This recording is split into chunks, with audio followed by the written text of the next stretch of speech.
Bayonetta was a game developed by Platinum Games and released for the PlayStation 3 and Xbox 360 in 2009. It was then published, of course, as well in the same time as it was published by Sega and then re-released on the 2014 year, on the Wii U, I should say, and it was, many cheers were had.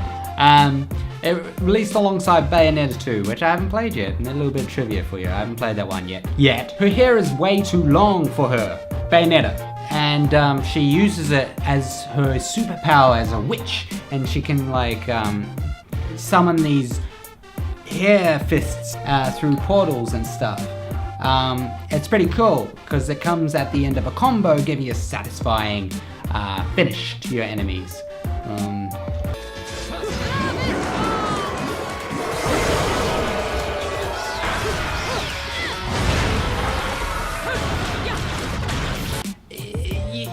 Her hair is really long. She even uses her hair as her clothes, so when she summons these big creatures at the end of a boss battle to finish her boss, she comes naked, and then she defeats her bosses.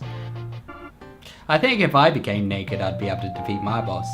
If you want to defeat your boss in real life, you just have to take your clothes off and turn your clothes into a dog. Ravage the corpse of your superior. The game is very linear and arcadey. It's got that arcadey sort of feel, as if you're in the arcades. It's very straightforward and linear. That's what the game's about. You're a witch, so you're from hell, and your enemies are angels, okay? You got the information out of me.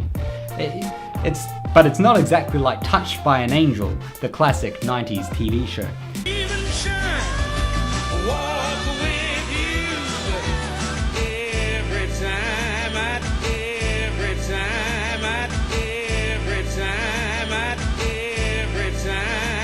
It's exactly like Buffy, the classic 90s TV show. But instead, unlike Buffy, Bayonetta is a witch, not a vampire slayer. In fact, there are no vampires in this game, so if you're a fan of vampires, I'm sorry. You'll be very disappointed. So as you progress through the game features this little cutscene after each level of a hand placing a Bayonetta doll on the map to show you where you are in the story. It's genius. I haven't seen a doll that cute since I was a little girl. The game's pacing is very well done. It's very fast, action-packed. It's an extra-packed romp for the whole family, especially those over 15, as their classification states. Satisfying for any fan of the beat-em-up genre. This puzzle-focused action RPG game is none of that. It is an action beat-em-up game. It had nothing to do with RPGs. It's got a little bit RPG things in it as you beat your enemies with your hair fists and your gun feet. Eventually, when you get to my age, you reach a point where you kind of question why you're still talking about these kind of things and why you're so unhappy.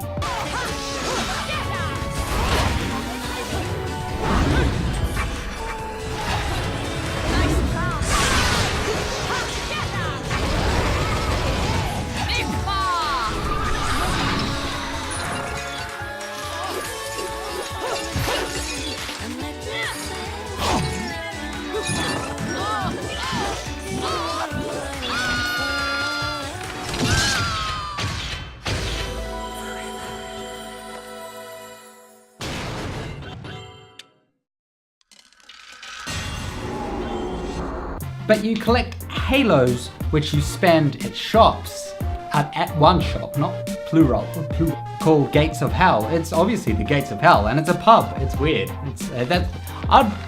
there's a pub across the road from me right now, so I'm looking at it right now. Hey guys, woo, this is my friends. This is my wife. So, I wouldn't call it the gates of hell, I'll call that the gates of heaven, shining unto me over the horizon. So yeah, you purchase accessories, items, weapons and stuff from this guy called the Gates of Hell. I can't remember his name. His name's not Gates of Hell. That'd be weird. So yeah, you go through level, kicking ass, hair fists, hair feet, gun fists, Bayonetta, hair, wicked weaves, dogs made of hair, birds made of hair, and eventually you come across certain types of enemies, like you get your standard enemies that are like the pawns of the game, where they're easy to kill, kind of like fodder for your feet and your hair. And then you come across these bosses at the end of the level or in the middle of the level. Kind of fucks you up sometimes, and sometimes the level is a boss. It's really weird and meta and shit. And then these bosses are epic. Like they let me explain further. The music escalates when you're in a boss fight, and there's this huge arena. There's always these huge arenas and dramatic sort of stuff happening, and it's pretty cool and original. The last boss is amazing.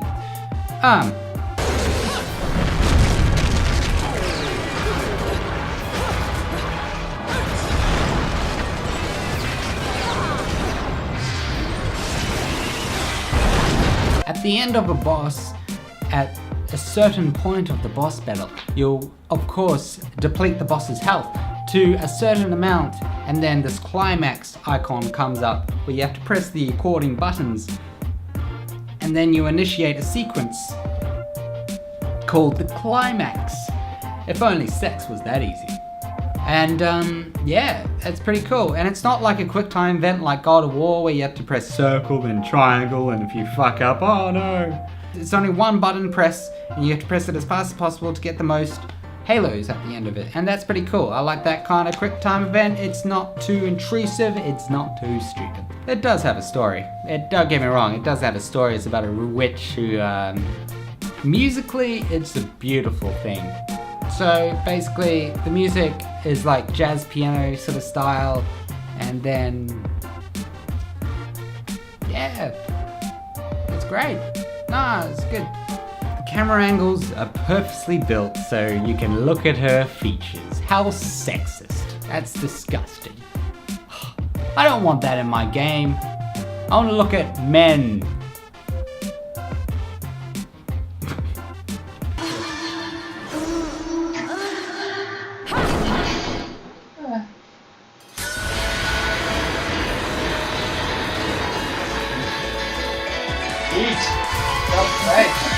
The game has purposefully based camera angles where they're placed in a way that complements her, let's say, Anita Sarkeesian would have poopy pinky panties if she ever saw this game. She did, she commented on it before, and she was like, oh no, and we're like, oh, you know, don't comment on our games, woman. And she's like, I'm not a woman, I'm a man. You can play the game on any difficulty if you want. Change the difficulty before playing a chapter, playing a scene, playing game. You can change, oh, it's getting too hard, I'm going to play it on easy. I'm going to go back to the levels that I've done before on easy and collect more halos so I can beat the final boss.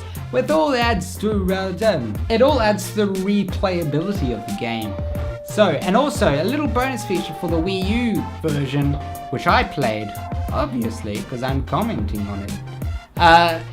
It gives you a Peach costume, a Daisy costume, a Link costume, and a Samus costume, and something else I've forgotten. That's probably it. And the Peach and Daisy costumes, instead of hair feet and hair fists coming through portals, you got Bowser feet and Bowser fists coming through, and it goes.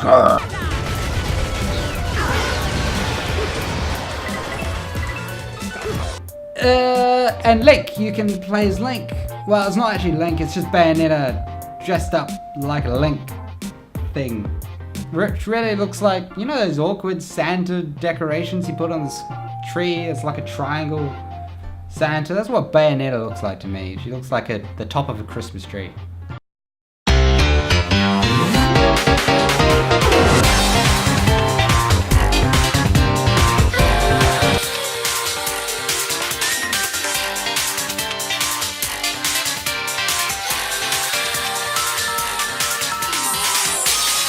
You can use his Master Sword and Shield, and instead of halos dropping, it's rupees. That's cool.